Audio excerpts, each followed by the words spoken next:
Assalamualaikum warahmatullahi wabarakatuh. Salam sejahtera bagi kita semua.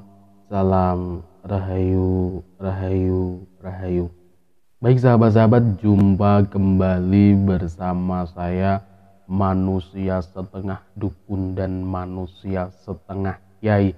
Tetapi yang pasti saya bukan manusia setengah. Tutup di Mambu Santri Channel.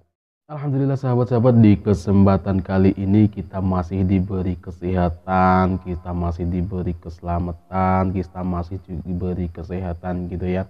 Dan kita masih bisa berkumpul, bisa bertatap muka, bisa bermusalsalah walaupun tidak secara langsung gitu ya. Tetapi semoga ini menjadi eh, apa ya, digolongkan menjadi amal silaturahim, karena memang musimnya lagi daring, jadi kita lewat YouTube lebih baik mungkin. Dan bagi sahabat-sahabat yang belum subscribe, silahkan di subscribe dulu, silahkan di like, silahkan di komen. Kalau tidak mau subscribe ya sih nggak apa-apa, tetapi yang pasti subscribe itu gratis. Dan jangan lupa yang mau mengunjungi atau menghubungi saya lewat di Instagram saja, yaitu mambu_santri. Dan kemarin ada sahabat-sahabat yang inbox saya, DM saya lewat Instagram, bahwa yang mempertanyakan yaitu pantangan-pantangan dalam berjualan. Karena dulu saya juga pernah berjualan, jadi sedikit tahu pantangan-pantangannya, karena di situ saya juga tidak bisa meneruskan jualan saya alias bangkrut. Jadi sudah melewati fase itu, jadi saya tahu apa sih pantangan-pantangan orang berjualan. Dan pantangan-pantangan dalam orang berdagang yang akan saya sebutkan nanti, yang akan kita bahas di kali ini nanti, itu saya ambil dari petuah-petuah leluhur dan juga catatan-catatan para leluhur-leluhur yang terdahulu.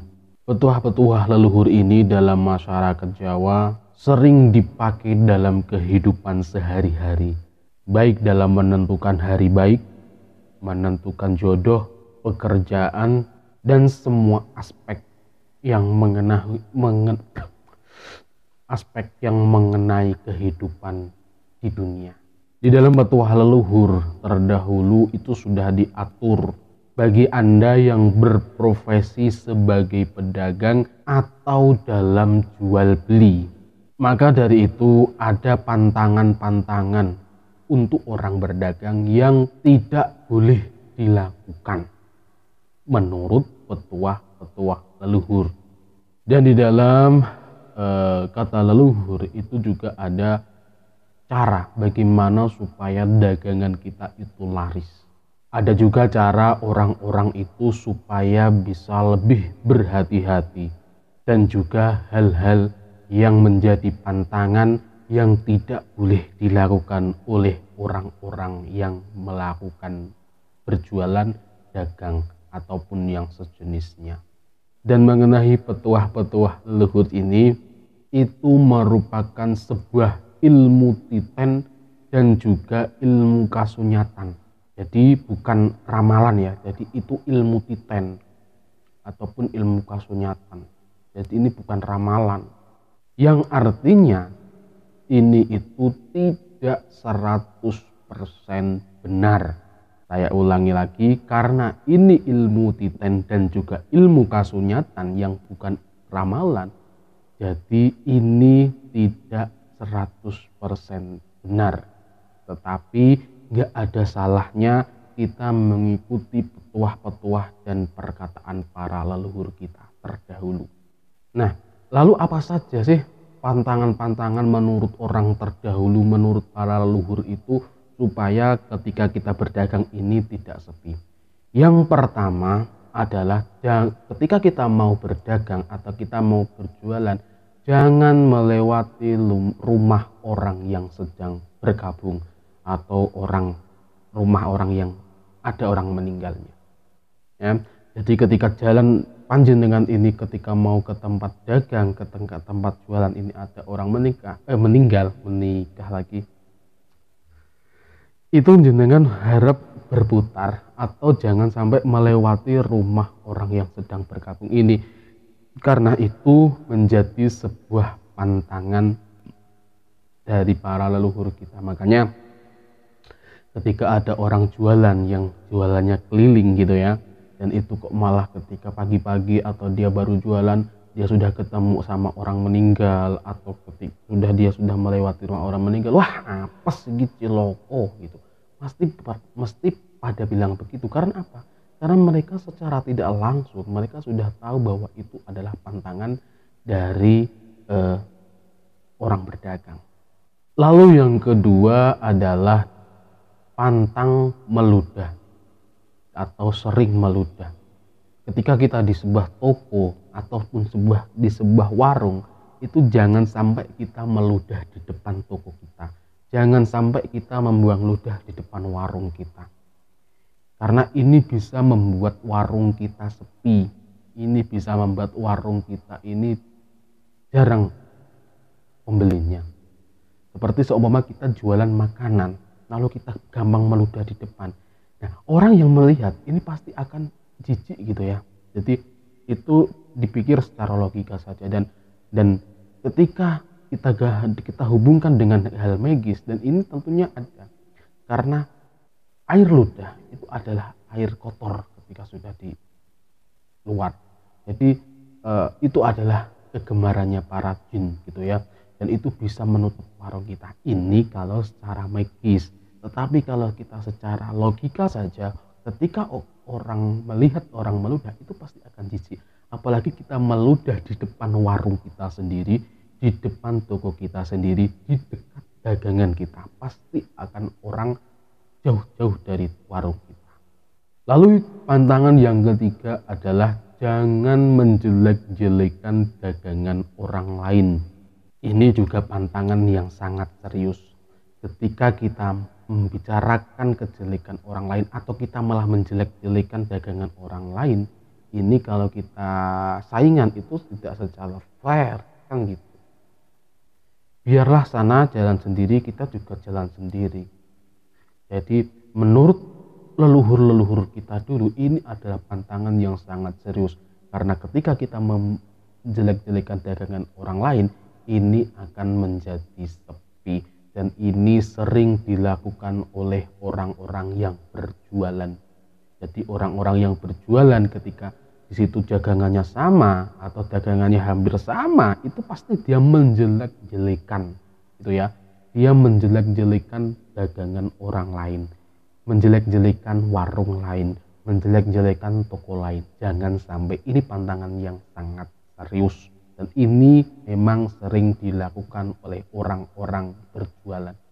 Lalu ciri-ciri yang selanjutnya, ciri-ciri yang keempat adalah uang pertama berdagang. Maksudnya gimana? Ketika kita pagi hari atau kita ketika membuka warung atau membuka toko, uang hasil jualan kita di hari itu jangan sampai dibuat untuk kembalian atau dibuat susuk gitu. Kalau di sini susuk. So itu ya kalau kita membeli harga 7.000, lalu ada orang membayar dengan 10.000, kita diberi kembalian, itu namanya susuk. Kalau di tempat saya ada juga susuk itu juga yang dibuat goreng-goreng, tapi susuk itu kembalian gitu ya. Jangan sampai uang kita dibuat susuk atau dibuat kembalian. Simpan uang kita yang pertama gitu ya, yang pertama kali orang beli, itu disimpan di dalam laci. Gunanya supaya ini menjadi penarik oleh orang-orang atau konsumen-konsumen lain yang akan membeli. Jadi dibuat menarik. Dan simpannya ini sampai warung tutup. Setelah warung tutup, baru uang yang pertama dalam pembelian ini bisa dipakai lagi. Dan itulah mengapa kita jadi sering menjumpai ketika orang pertama kali dagangannya laku ya, itu uang yang pertama kali atau pas ketika pagi hari itu uangnya dikibas-kibaskan ke dagangannya, laris gitu ya. Nah, itu untuk menarik pembeli lagi secara tidak langsung. Jadi uang pertama di dalam hari itu, pembeli pertama ya, uang pembeli pertama jangan dibuat kembalian, tetapi simpan rapi, berguna untuk menarik pembeli lagi. Kemudian pantangan yang selanjutnya adalah orang minta garam. Ketika pagi hari Anda baru buka toko ataupun buka warung, lalu tiba-tiba ada saudara, teman, ataupun tetangga Anda yang minta garam, sedangkan Anda belum menjuali satupun dari pembeli, maka ini jangan dikasih. Karena apa? Menurut para leluhur-leluhur terdahulu, ketika orang minta garam sebelum kita menjuali, itu akan menarik pembeli-pembeli kita. Jadi warung kita bisa sepi. Kalau memang ada orang yang meminta garam, jadi jenengan suruh nunggu saja. Nanti setelah ada pembeli. Nah, setelah ada pembeli pertama, baru boleh panjenengan memberi garam kepada teman Anda atau orang yang minta garam tersebut. Jadi sebelum menjuali, jangan sampai, kalau ada orang minta garam, jangan sampai dikasih. Bukannya pelit ya, bukan saya mengajarkan pelit, tetapi ini pantangan. Nah, nanti setelah ada pembeli pertama, baru kita mengasih garam itu kepada orang yang meminta. Kemudian tantangan yang selanjutnya adalah orang berhutang. Ketika pembeli pertama membeli dagangan Anda, baik itu makanan ataupun barang-barang, dan itu pembeli pertama dia menghutang, jangan sampai diperbolehkan. Karena Anda belum menjuali sama sekali, apalagi itu pembeli pertama, hutang lagi. Ini jangan dikasih. Karena apa? Menurut kepercayaan leluhur kita terdahulu, bahwa ketika pembeli pertama ada yang menghutang, ini sepanjang hari kita akan sial. Jadi sepanjang hari itu kalau walaupun ramai itu banyak yang menghutang. Dan kita malah bisa saja warung kita sepi. Jadi kita tolaknya secara halus. Maaf ya, ngapunten nggih, ini saya belum menjuali dagangan. Belum laku. Jangan dihutang dulu. Gitu. Kemudian pantangan yang selanjutnya adalah membelakangi dagangan kita. Membelakangi dagangan di sini adalah bentuk kata kiasan yang berarti bahwa kalau kita membelakangi dagangan itu kita tidak percaya diri dengan dagangan kita. Artinya ketika Anda membelakangi, jadi Anda tidak percaya diri, tapi Anda harus jenengan duduknya di belakang dagangan. Jadi dagangan ini ada di depan panjenengan.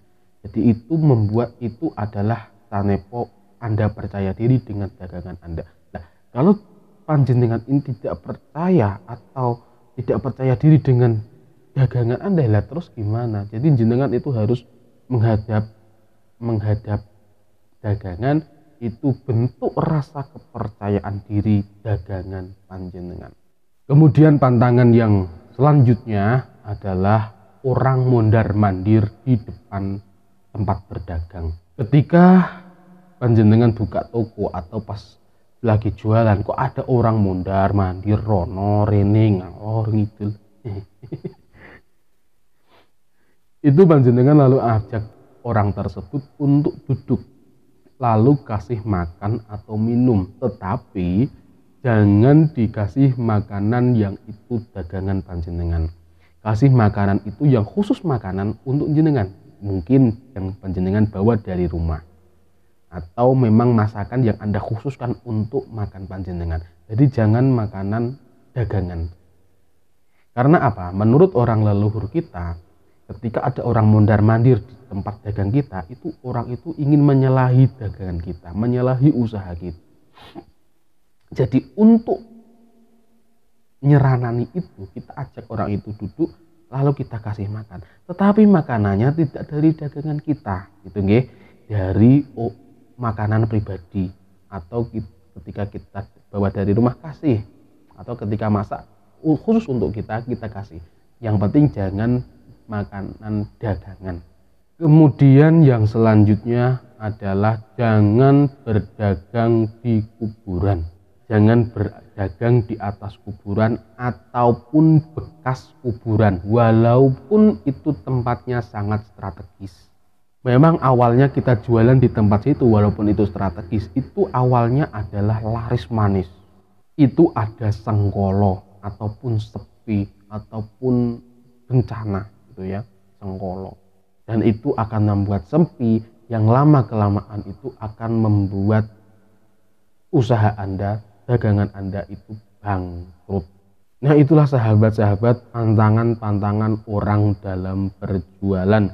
Saya tekankan lagi, ini belum 100% benar, tetapi kita bisa mengambil hikmah, mengambil intisarinya supaya dagangan kita ini laris manis gitu ya. Jadi jangan kita meremehkan petuah-petuah atau kata-kata orang zaman dulu, orang-orang leluhur kita, karena orang leluhur kita, orang-orang tua kita itu sudah banyak makan garam.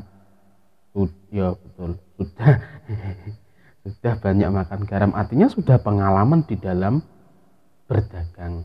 Jadi boleh kita tidak percaya, memang ini tidak 100% benar, tetapi kita ambil intisarinya, kita ambil yang baik-baik, kita tinggalkan yang buruk. Gak ada salahnya kita mengikuti atau mencoba dari kata-kata leluhur tersebut. Baik sahabat-sahabat, dan mungkin itu saja dulu di kesempatan kali ini. Dan saya ingatkan, kalau ada yang mau dibahas silahkan DM di Instagram saya, mambu_santri, disuruh membahas apa nanti insya Allah kita bahas gitu ya. Dan bagi yang belum subscribe, feeling terus subscribe karepmu, ora karepmu.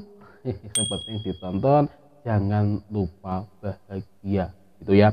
Dan bagi teman-teman yang belum menonton video-video saya di yang kemarin-kemarin ya, silahkan klik di sini. Ini ada ciri-ciri orang yang berhodam naga. Dan juga kalau ada yang mau tahu tentang membahas weton ataupun kejawen, bisa klik di deskripsi di bawah atau dibuka saja di YouTube Mambu Santri Channel.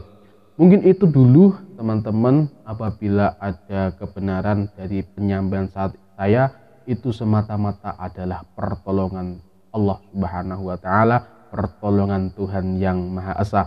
Dan jika ada kesalahan dalam penyampaian saya, itu semata-mata adalah kebodohan saya pribadi. Saya minta maaf yang sebesar-besarnya. Salam rahayu, rahayu, rahayu. Wassalamualaikum warahmatullahi wabarakatuh.